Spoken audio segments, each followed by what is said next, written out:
পৃথিবীর কোন শক্তি, কোন ন্যাটো, কোন ইউনাইটেড নেশনস, কোন ইউরোপিয়ান ইউনিয়ন, কোন IMF, কোন ওয়ার্ল্ড ব্যাংক, কোন সাম্রাজ্যবাদী শক্তি এই ভবিষ্যৎবাণীকে ঠেকাতে পারবে না।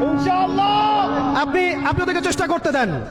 সারা পৃথিবীর সমস্ত মুসলমানকে যদি এখন তারা মেরে ফেলে, তবু এই অকাট্য ভবিষ্যৎবাণী ইনশাআল্লাহ তাআলা তারা পাল্টাতে পারবে না। এটা আমাদের আশার জায়গা। এটাই হচ্ছে চূড়ান্ত বিজয়। এবং ঈসা আলাইহিস সালামের হাতে আগামী 40 বছর, লিখে রাখেন আপনারা, এরপরের 40 বছর ওই বাইতুল মুকাদ্দাস থেকেই সারা বিশ্বে ইসলামী খিলাফা কায়েম হবে ইনশাআল্লাহ। যে খিলাফা শব্দটা এখন রাজনৈতিকভাবে আপনারা নিতে পারেন না, হজম করতে পারেন না।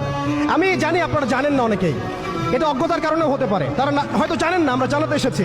এই যে খিলাফা শব্দটা তারা নিতে পারে না, এই খিলাফাই হবে পৃথিবীর শেষ শাসন ইনশাআল্লাহ তাআলা।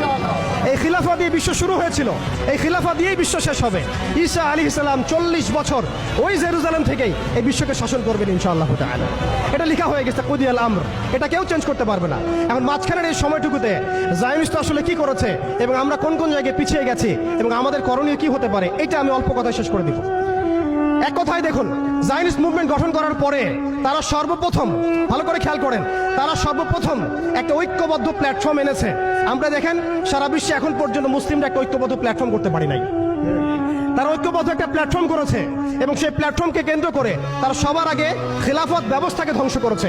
অটোম্যানদেরকে তারা পরাজিত করেছে।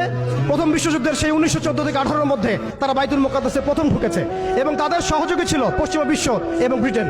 আজকে আমরা ইসরায়েলের এগেনস্টে কথা বলি ঠিকই, কিন্তু পশ্চিমা বিশ্বের এগেনস্টে আমরা কথা বলতে পারি না। আমরা ব্রিটেনের এগেনস্টে কথা বলতে পারি না।